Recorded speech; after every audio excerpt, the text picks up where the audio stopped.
la ayuda del Señor, hermanos, seguiremos profundizando en el tema del contentamiento cristiano. Hemos dicho que es un arte que debe ser aprendida.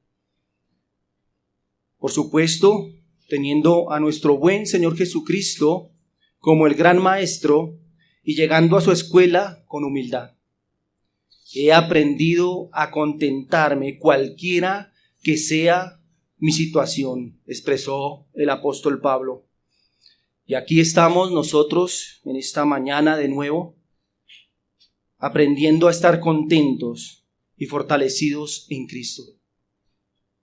Les recuerdo, mis hermanos, que hemos basado nuestro estudio en el libro de Filipenses capítulo 4, donde la Escritura nos muestra a un hombre que fue instruido en el arte del contentamiento. Tuvo que irlo aprendiendo.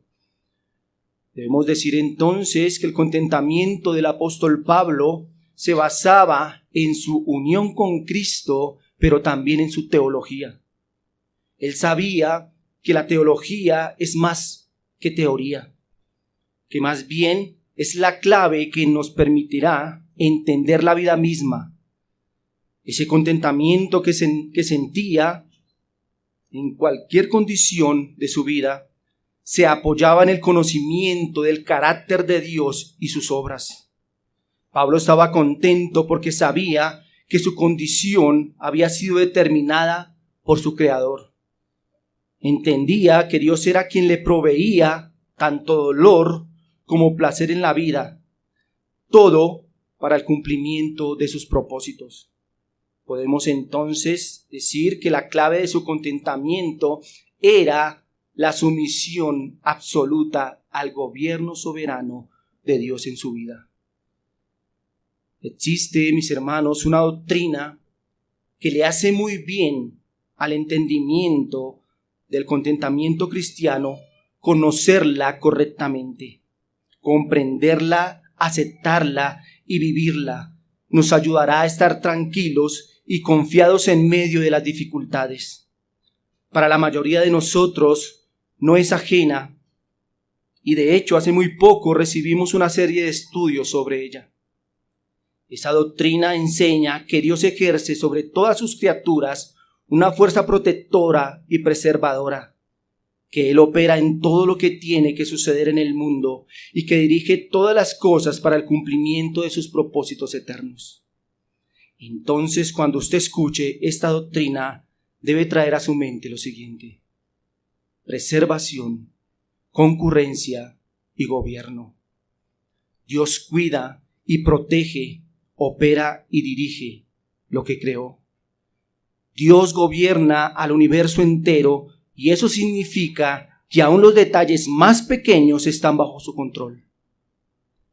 Si en su mente, mi hermano, usted está pensando en la doctrina de la providencia, está en lo correcto. Esta mañana entonces estudiaremos cómo la providencia correctamente entendida ayuda al alma a estar contenta. ¿Cómo no va a estar tranquila el alma que comprende que Dios gobierna todos sus asuntos y lo va dirigiendo para su bien y el cumplimiento de sus propósitos?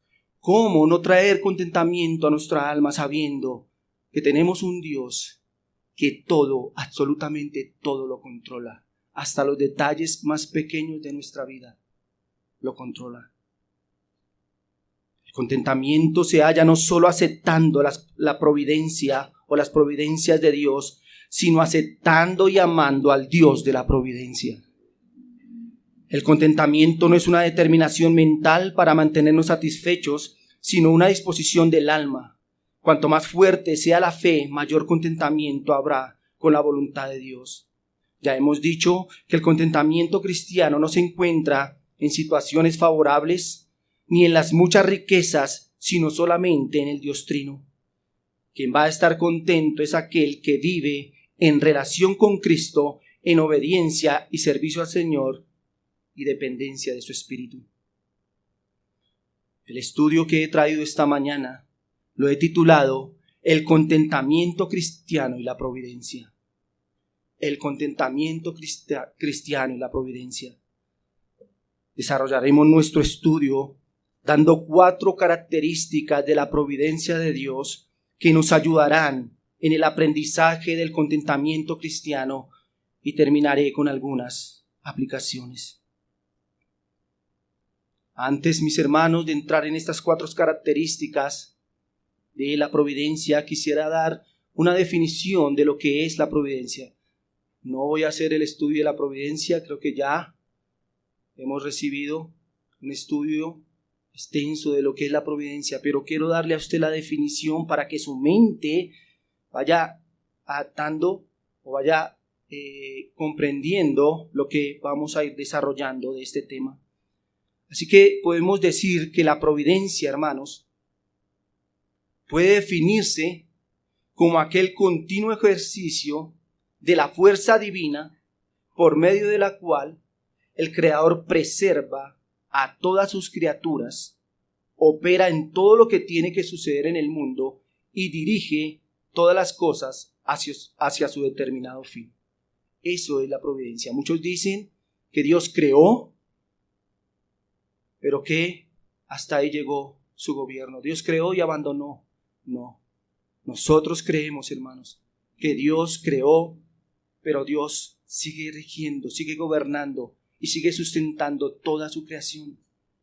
Dios sigue sustentando su pueblo, a sus hijos, y todo, absolutamente todo lo que nos pasa, Dios tiene el control de ello.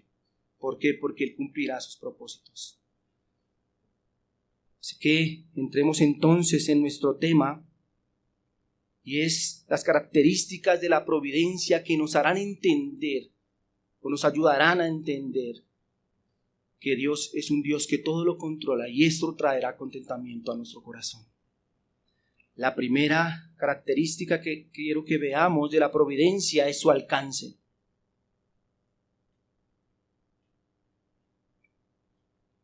¿Hasta dónde alcanza la providencia de Dios? ¿Qué encierra la providencia del Señor?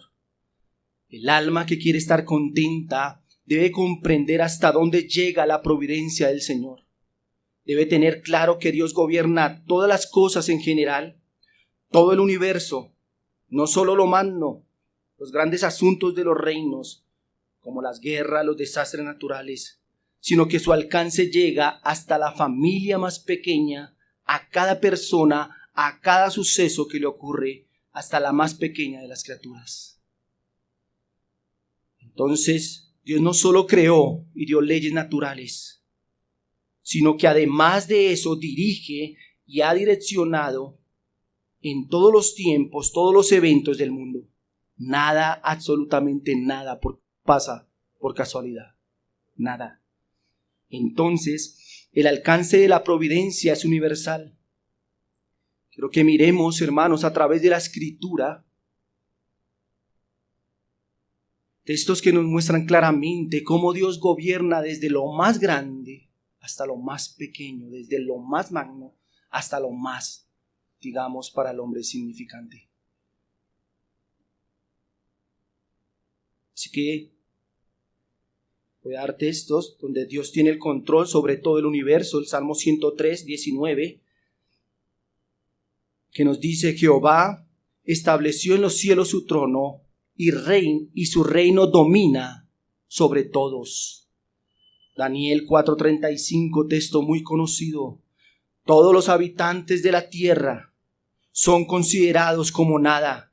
Él hace según su voluntad en el ejército del cielo y en los habitantes de la tierra. Y no hay quien detenga su mano y le diga: ¿qué haces? No hay nadie que lo detenga, hermanos. Él creó el universo, pero Él lo gobierna y Él lo dirige. Dios también controla el mundo físico. Salmo 104, versículo 14 nos dice: Él hace producir el heno para las bestias y la hierba para el servicio del hombre, sacando el pan de la tierra. ¿Quién es el que hace fructificar la tierra? ¿El hombre? Dios. Mateo 5:45 nos dice: para que seáis hijos de vuestro Padre que está en los cielos, que hace salir su sol sobre malos y buenos, y que hace llover sobre justos e injustos. ¿Quién es el que dirige todo? Dios, mis hermanos. Dios controla la creación inanimada, es decir, la que carece de alma, no es que esté muerta, sino que carece de alma. Mateo capítulo 6, versículo 26. Mirad las aves del cielo, que no siembran, ni ciegan, ni recogen en graneros, y vuestro Padre Celestial las alimenta. ¿No valéis vosotros mucho más que ellas? Salmo 104, versículo 21. Los leoncillos rugen tras la presa y para buscar de Dios su comida. ¿Quién es el que da el alimento a los animales? El Señor. Dios gobierna sobre los asuntos de las naciones. Job capítulo 12, versículo 23 nos dice: Él, Dios, multiplica las naciones y Él las destruye, esparce a las naciones y las vuelve a reunir. Ese es un Dios soberano. Ese es un Dios que dirige absolutamente todo. Salmo 22, 28. Porque de Jehová es el reino y Él regirá las naciones. Todo lo que pasa en las naciones es porque así Él lo quiere. Dios rige sobre el nacimiento de los hombres y sobre lo que será de su vida. Salmo 139, 16 dice: Mi embrión vieron tus ojos, y en tu libro estaban escritas todas aquellas cosas que fueron luego formadas, sin faltar una de ellas. ¿Quién nos da la vida? El Señor. Pero ¿quién es el que ha decretado todo lo que va a pasar en nuestra vida? Dios. Dios gobierna absolutamente todo. Gálatas 1:15 dice: Pero cuando agradó a Dios, que me apartó desde el vientre de mi madre y me llamó por su gracia. Nacimos un tiempo atrás y hoy estamos bajo la gracia.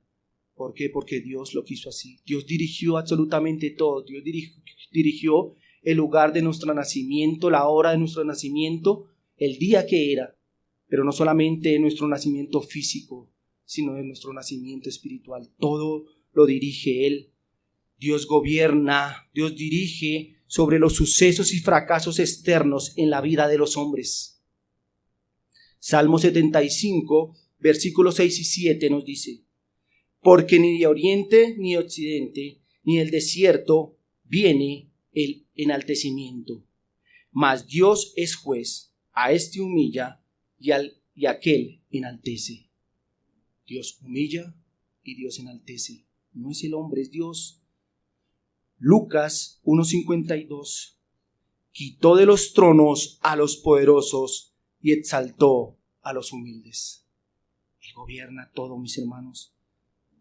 Pero Él también, hermanos, gobierna sobre las cosas que parecen o que para nuestros ojos son insignificantes. Proverbios 16:33. La suerte se echa en el regazo, mas de Jehová es la decisión de ella. Botar unos dados, que es algo insignificante. ¿De quién depende eso?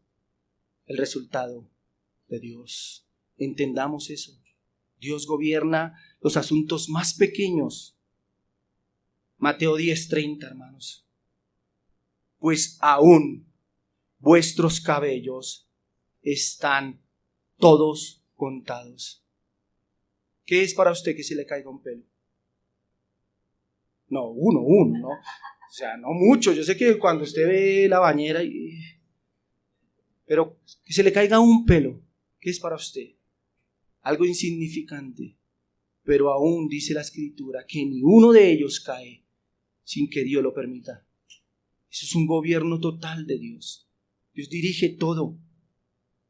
Dios suple las necesidades de su pueblo. Génesis 22:8 dice: Y respondió Abraham: Dios se proveerá de cordero para el holocausto, hijo mío. Ellos iban juntos y Abraham le dice a su hijo: Dios se proveerá de cordero. Abraham sabía quién era Dios.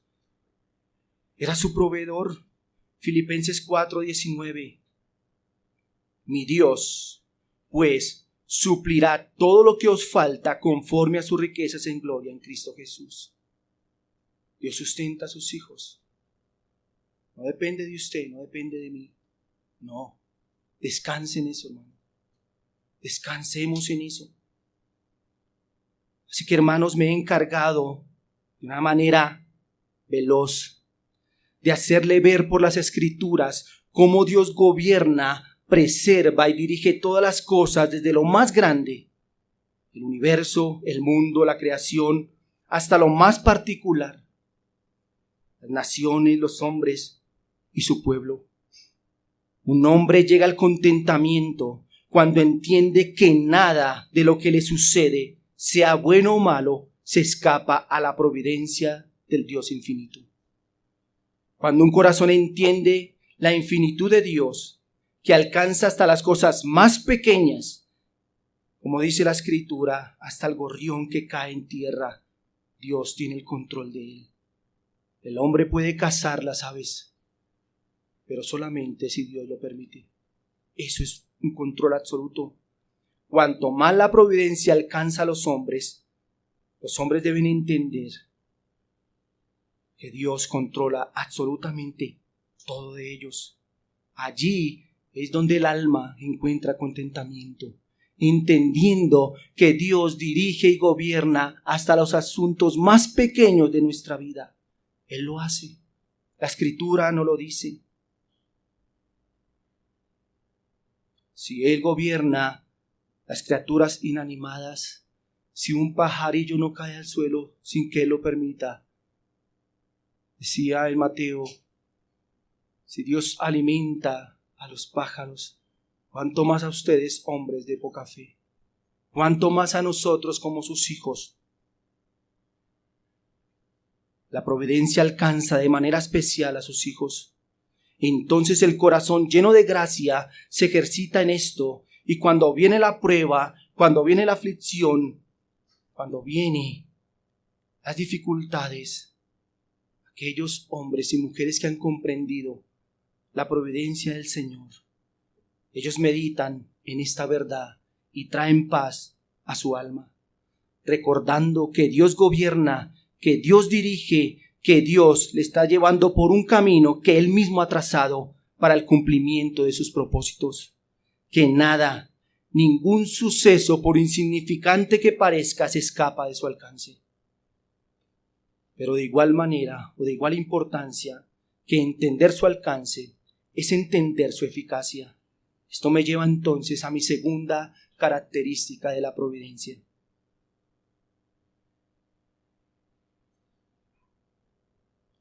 Su eficacia. Nos preguntamos, ¿qué tan eficaz es la providencia? ¿Cuánto poder y cuánta fuerza tiene? La respuesta es que la providencia de Dios tiene todo poder y es sin igual en fuerza. El hombre no puede, ni siquiera siendo el más poderoso de la tierra, hacer nada para detenerla o alterarla. El hombre más poderoso en determinado tiempo, en un momento histórico, tuvo que decir las siguientes palabras: no hay quien detenga su mano y le diga, ¿qué haces? La mano de Dios es una que tiene todo poder. Los seres humanos somos menos que los habitantes de Lilliput frente a Gulliver. Así somos nosotros. Nadie puede cambiar sus propósitos, ni siquiera sus hijos. Escuche bien. Nadie. Ser hijo de Dios es una gracia, pero no nos concede ningún poder especial para cambiar los designios de Dios a nuestro acomodo. De ninguna manera. Si nosotros pensamos, hermano, de que la providencia de Dios es eficaz, que no va a cambiar, que por más que pataleemos, que por más que nos enojemos, que por más que discutamos con Dios y con nosotros mismos, eso no va a cambiar. Yo pregunto, ¿no es algo ilógico estar en esa situación? ¿No es mejor estar contentos y tranquilos sabiendo que Dios gobierna absolutamente todo? Los amigos de Job, cuando vieron que él estaba impaciente, le dijeron lo siguiente. Job, capítulo 18, versículo 4. Oh, tú que te desesperas en tu furor, ¿será abandonada la tierra por tu causa? ¿Y serán removidas de su lugar las peñas? Job, ¿de verdad? Porque tú te enojes por lo que te está pasando, ¿eso cambiará? No. Dios es un Dios soberano. Y la providencia es eficaz. Él llevará hasta el último día, hasta el último término sus planes. Él no cambiará por más que pataleemos, por más que nos enojemos. Así que ¿qué sentido tiene estar intranquilos? ¿Qué sentido tiene estar descontentos cuando no podemos cambiar el rumbo que Dios ha designado? Los amigos de Job le acusaron de arrogancia al querer imponer sus deseos a la ley de la providencia misma. El texto es como si dijera: ¿acaso pretendes afirmar que en tu caso Dios no está actuando de acuerdo a su providencia? Es decir, que Dios ha dejado de ser el justo gobernador del mundo. ¿El mundo se arruinará si tú te arruinas, Job? ¿De verdad? El mundo se va a detener. El mundo de Dios se va a detener por nosotros. Pensar que por nuestro descontento o irritación Dios cambiará sus propósitos, sus designios, sus leyes, sus promesas y sus métodos de santificación es un desatino inconcebible. Eso no pasará. Así que esté tranquilo en medio de su providencia. Esté tranquilo en medio de su situación, porque eso no cambiará. Pero Dios lo hará con un propósito. No se le olvide eso. En muchas ocasiones los creyentes se llenan de amargura o enojo a causa de sus aflicciones. Parece que piensan que pueden hacer algo para hacer cambiar a Dios de parecer respecto a su trato con ellos. Piensan que Dios es fluctuante, como algunos padres humanos que prefieren satisfacer a sus hijos que contrariarles y así evitar las pataletas y los lloriqueos. Dios no es así. Dios no cambiará sus planes para que usted y yo nos callemos de llorar. Quizás nosotros como hombres lo haremos con nuestros hijos, pero Dios no lo hará. El alma llena de gracia es una que ha aprendido que el curso de la providencia no se puede alterar por su descontento. Ella tiene claro que los caminos del Señor son perfectos e inalterables. Entiende que todo lo que Dios planeó se ha desarrollado en la historia de manera perfecta y se continuará desenvolviendo hasta que todos sus propósitos se cumplan. Esta alma declara las palabras del profeta Isaías en Isaías 14:27. Porque Jehová de los ejércitos lo ha determinado, ¿y quién lo impedirá? Y su mano extendida, ¿quién la hará retroceder? Ay, mis hermanos, las naciones poderosas de la tierra son desafiadas por Dios a detener sus planes, a impedir sus determinaciones, a frustrar sus juicios, pero ninguna nación pudo. Si usted lee estos textos que acabamos de leer el contexto, se dará cuenta que ninguna nación podía cambiar los designios de Dios. Ni la altiva Babilonia, ni la pagana Moab, ni la grande Asiria, ninguna nación pudo con su poder enfrentar al Dios de la providencia. Sus planes inalterables son, pero alguno dirá: Dios es compasivo con sus hijos, y seguramente en ternura se compadecerá de ellos y le librará de sus quebrantos. Pero debe saber usted que si Dios libra es porque ese fue su plan desde antes, desde el comienzo, y no que usted con su lloriqueo logró cambiar sus planes. No pudo hacerlo ni siquiera Pablo, el apóstol, cuando le dijo: quítame este aguijón. Y Dios le dijo: bástate mi gracia. No pudo el mismo Señor Jesucristo cambiar los planes de la providencia. Ahora nosotros podremos hacerlo. Cristo se conformó con lo que le fue otorgado y se sometió a los planes excelentes. Él dijo: no se haga mi voluntad, sino se haga la tuya. Fue su oración. Y ahora usted piensa que puede alterar los designios de la providencia.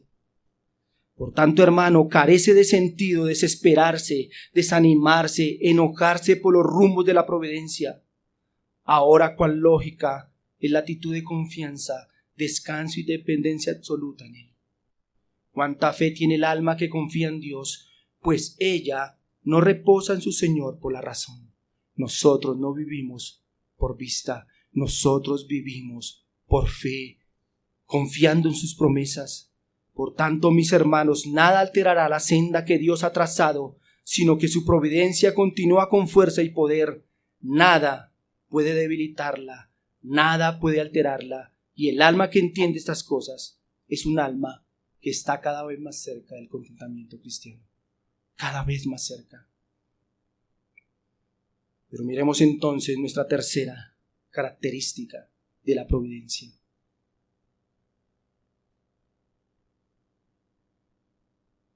Y es su armonía. Debemos decir que en la providencia una obra lleva a otra obra. Son muchas las obras de Dios que concuerdan en una providencia ordinaria. Sin embargo, ninguna se sale de equilibrio. Existe un orden perfecto y una perfecta armonía entre las obras de la providencia. Dios ha venido obrando, está obrando desde el principio de los tiempos, está obrando hoy y lo seguirá haciendo hasta que haya cumplido todos sus propósitos. La providencia es misteriosa para nosotros, debido a que nosotros no tenemos la visión del futuro. Nosotros solo podemos ver lo que hoy nos acontece, pero no sabemos para qué nos acontece. Ninguna cosa que sucede en este mundo es un hecho aislado, sino que de ese evento dependen muchos otros. Piense por un momento en algunos hechos de su vida: su lugar de nacimiento, sus padres, su lugar de estudio, un cambio de residencia, un encuentro inesperado con alguien. Todas esas cosas se movieron en armonía en su vida, quizás para que hoy usted esté aquí sentado, glorificando a Dios. Piensen también en cómo conoció a su cónyuge. Muchas cosas sucedieron para que usted lo conociera, pero al principio usted no sabía lo que iba a acontecer.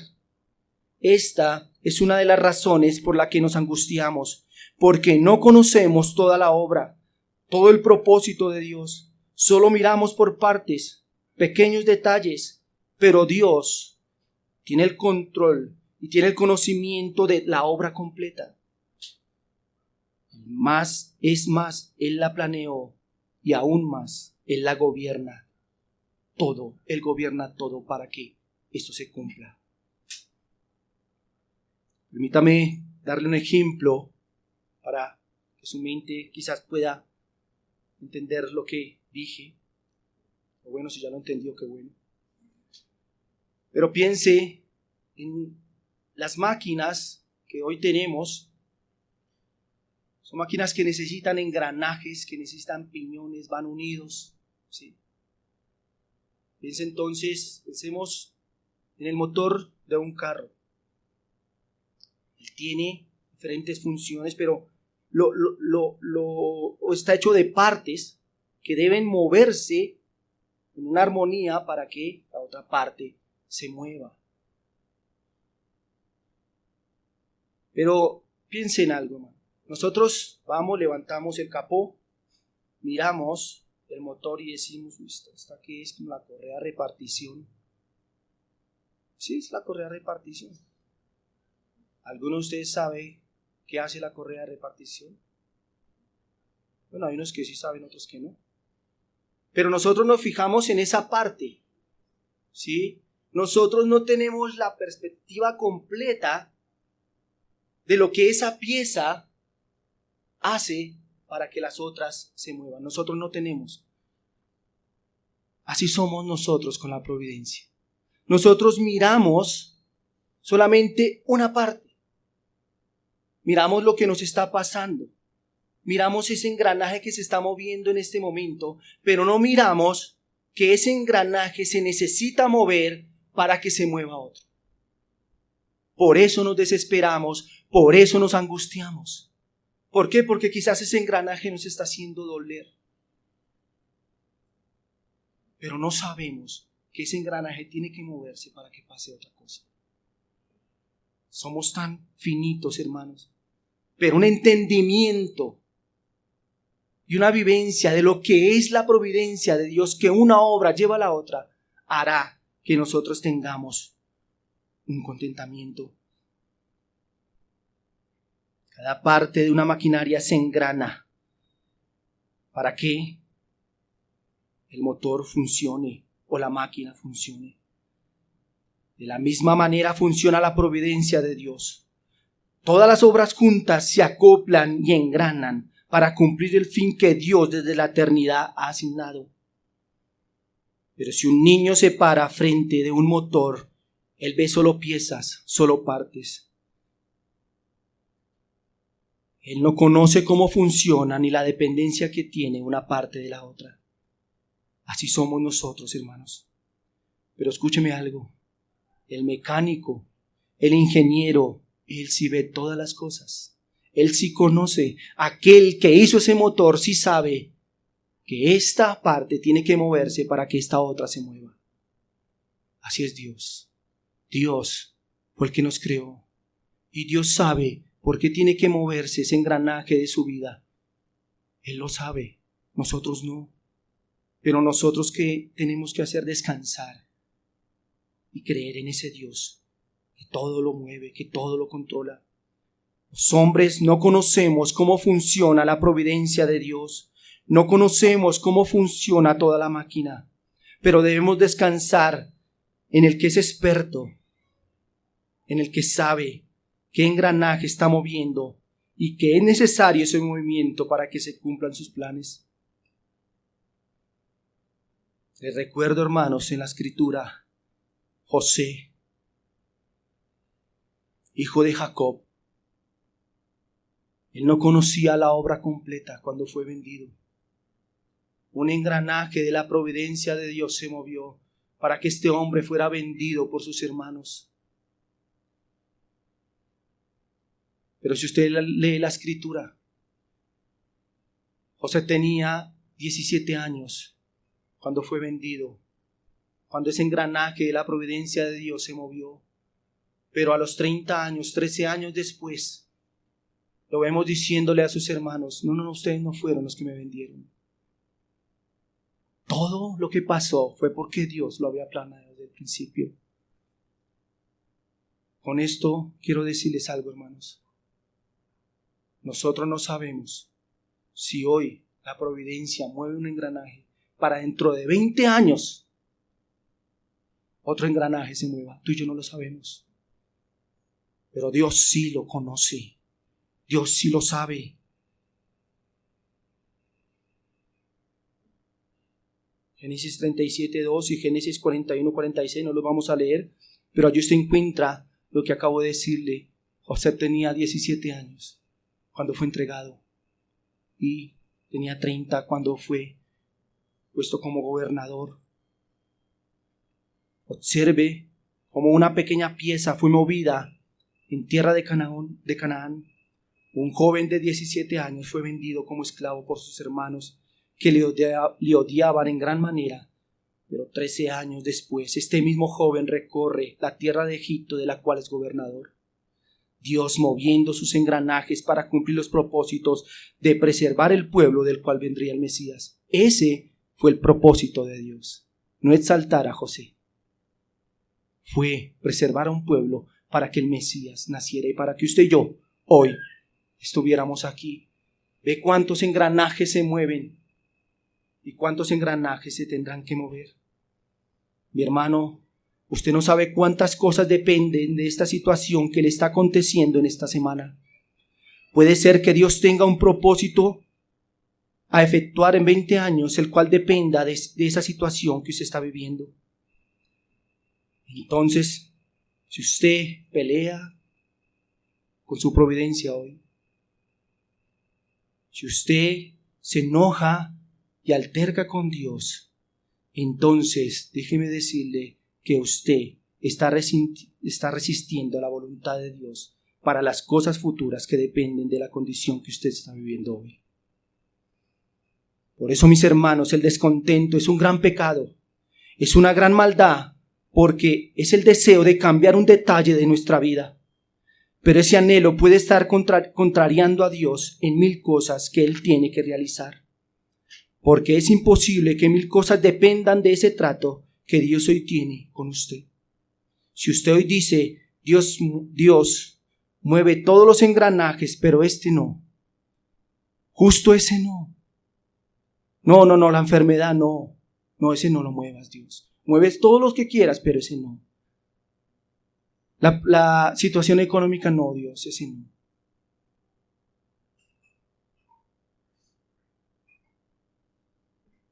¿Cuánto pecado hay en nosotros queriendo cambiar los planes de Dios? Con esto no estoy diciendo que porque lo hagamos Dios los cambiará. Porque le dije anteriormente que la eficacia es absoluta. Nada de lo que hagamos podrá cambiar los planes de Dios. El problema no es Dios.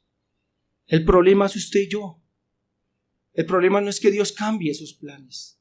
El problema es que nosotros no entendemos que Dios tiene que mover eso en su vida para mover otro asunto. Mis hermanos, el alma que comprende que cada detalle y cada pequeña obra en su vida hace parte de un gran tren de engranajes que se acopla para que Dios cumpla sus fines, no se descontenta ni se afana, ya que está dispuesto a ser el mismo estorbado en sus planes para que Dios cumpla los suyos. Señor, son tus planes, no los míos. Si tengo que sentir dolor, si tengo que estar intranquilo, si tengo que estar en necesidad, no me importa. Lo que me importa es que tus planes se cumplan. Eso es entender la providencia del Señor. Permítame darle una última característica, y es su particularidad.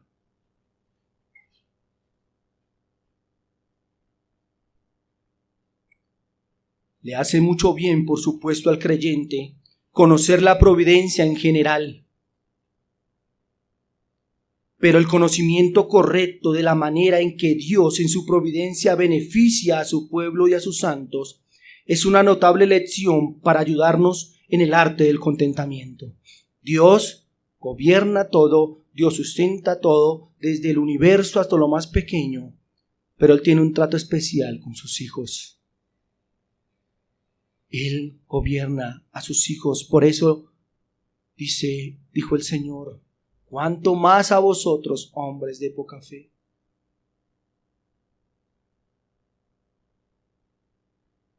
Los que no son más que extraños a Dios y no entienden el camino de Dios, se ven turbados por las providencias, las consideran muy extrañas, no saben qué hacer con ellas porque no entienden el curso y el camino ordinario de Dios. Pero Dios ha trazado de manera especial el camino de su pueblo y la Escritura nos dice cómo es el camino del piadoso de una manera regular. La providencia no la podemos leer. A veces es incierta, como lo hemos dicho, pero sí podemos leer la palabra de Dios y ella nos dice cómo es el camino del justo en términos regulares. Nosotros no conocemos la providencia, no sabemos qué nos va a ocurrir. Pero sí conocemos y tenemos la Escritura. Y debemos ir a ella y debemos mirar cómo es el trato de Dios con sus hijos. Cómo Dios trata con ellos. Y viendo esto, vamos a traer contentamiento a nuestra vida. No es como nosotros queramos que Él nos trate. Es como Él trata a sus hijos. Debemos entonces mirar aquí dos asuntos que debemos entender claramente de cómo Dios trata a sus hijos.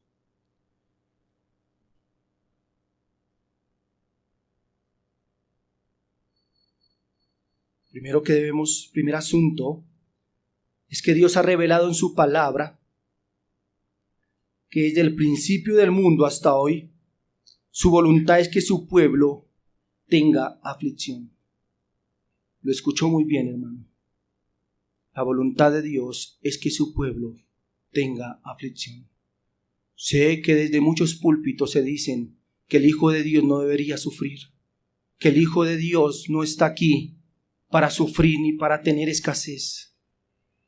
Pero nosotros no podemos basarnos en lo que un hombre dice. Nosotros tenemos que ir a la Escritura y mirar de qué manera es que Dios trata a sus hijos.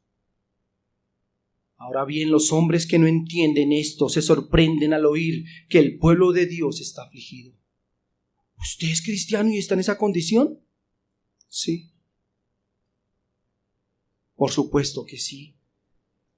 Cuando los que buscan a Dios en su camino y buscan reformar sus vidas a la voluntad de Dios son afligidos, heridos y sus enemigos prevalecen, no deberían asombrarse de ello, ya que si está en la escuela de Cristo, es enseñado que Dios por sus consejos eternos le ha placido poner al creyente en una condición humilde y en ocasiones dolorosas y de consternación. Note las palabras del apóstol Pedro en 1 de Pedro capítulo 4 versículo 12. Amados, no os sorprendáis del fuego de la prueba que os ha sobrevenido, como si alguna cosa extraña aconteciese. ¿Por qué se sorprenden de que estén siendo afligidos? ¿Por qué lo hacen? Porque no entienden que esa es la manera como Dios ha decidido en su voluntad tratar a su pueblo. No significa que Dios no esté allí y que Dios no esté dando fuerzas, porque Él ha prometido, eso sí ha prometido. En el mundo tendréis aflicción, lo harán, pero no se preocupen, yo he vencido. Ese es el Señor. Así que vemos claramente, hermanos, que cuando viene la aflicción no debemos sorprendernos. Cuando estemos en angustia, no debemos sorprendernos, porque esa es la manera como Dios trata a su pueblo. ¿Por qué sorprendernos? No debemos estar descontentos con nuestra condición, ya que Dios ha puesto la aflicción en nuestro camino. Esa es su voluntad.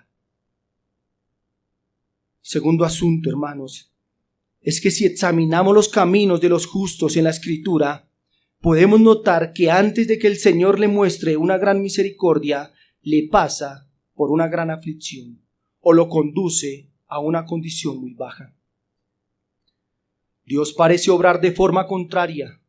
Cuando pretende las mayores misericordias para su pueblo, primero suele llevarlos a una condición muy baja. Muchas veces cuando Dios quiere exaltar a alguien, primero le hace pasar por prueba en su reputación. En ocasiones, cuando quiere enriquecer a alguien, primero lo empobrece. Por lo general, el pueblo de Dios, antes de gozar de algunas comodidades, poseen las mayores aflicciones y penas. Ahora bien, los que no entienden los caminos de Dios piensan que cuando Dios pone a su pueblo en condiciones tristes, los deja y los abandona, y que Dios no pretende hacerles ningún bien. Pero un alma piadosa que ha sido instruida en el camino de Dios no se turba en ella. Sabe que Dios puede traer grandes bienes de grandes males. Frecuentemente Dios sujeta a los suyos a grandes pruebas antes de exaltarles. Dios sujetó a los suyos a grandes pruebas. Lo hizo con José. Fue un prisionero antes de ser gobernador de Egipto. David fue perseguido por sus enemigos como si fuese una presa antes de ser el rey de Israel. Jesucristo mismo sufrió y murió antes de ser resucitado y glorificado.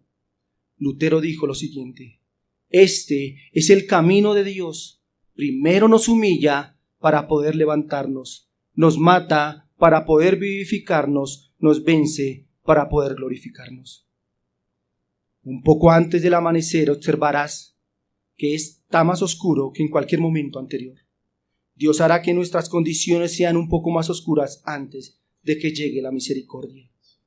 Mis hermanos, ahora en su camino particular, en su vida, no puedo asegurarle que Dios le está humillando para exaltarlo de manera material o física. Si su mente pensó en eso cuando yo estaba leyendo esas palabras, déjeme decepcionarlo, hermano. No le estoy diciendo que porque hoy usted está en pobreza, en unos años será el hombre más rico del mundo. No. Pero sí le puedo asegurar que sí será exaltado, porque usted recibirá una gran misericordia, la bendición más grande que puede recibir un hombre, y es a Cristo en plenitud. Eso sí se lo puedo asegurar si usted está en Cristo. Tal vez hoy somos humillados, tal vez hoy estamos siendo afligidos, pero recuerde algo, hermanos, el último engranaje que Dios moverá en su providencia lo dejará a usted y a mí frente a Cristo. ¡Qué maravilloso! ¿Por qué no contentarnos? ¿Por qué no entender esto?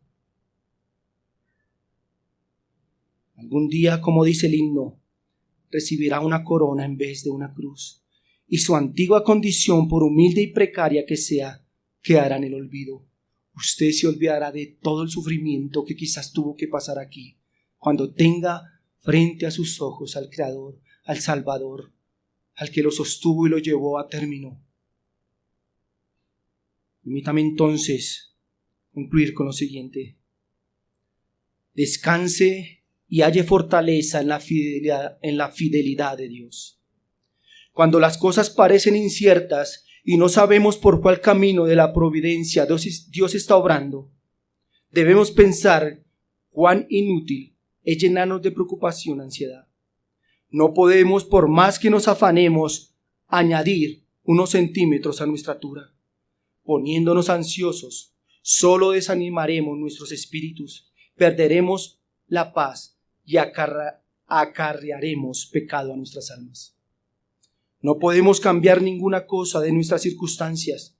Por esa razón, esperar reposadamente mientras Dios opera sus propósitos en nuestras vidas nos evitará grandes problemas y muchos dolores. También debemos descansar en la fidelidad de Dios. Su fidelidad nos habla de su certeza y veracidad. Quiere decir que todo lo que Dios ha hablado a través de su palabra se ha comprometido a hacerlo. No solo la salvación eterna, sino también nuestros intereses en esta vida están completamente seguros en sus manos. Por tanto, estemos quietos en la certidumbre del feliz resultado de sus dificultades y problemas que le aquejan hoy. Esté contento en medio de ello. Recordemos lo que nos dice Proverbios capítulo 16, versículo 3. Encomienda a Jehová tus obras y tus pensamientos serán afirmados. Encomendemos todo al Señor, Él es fiel. Segundo, descanse en la sabiduría de Dios. Usted puede decir con paz en su corazón: estoy dispuesto a ser afligido, estorbado, puesto en incomodidad para que el propósito de Dios se cumpla. ¿Usted hoy está dispuesto a eso, hermano? Usted debe entender, o debemos entender todos y decir: no podemos hacer nada para cambiar sus planes, pero puedo hacer mucho para ofender su sabiduría y pecar contra su inteligencia.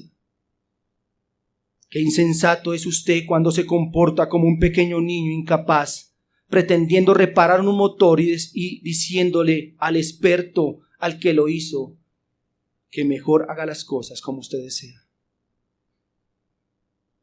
Allí hay una gran maldad.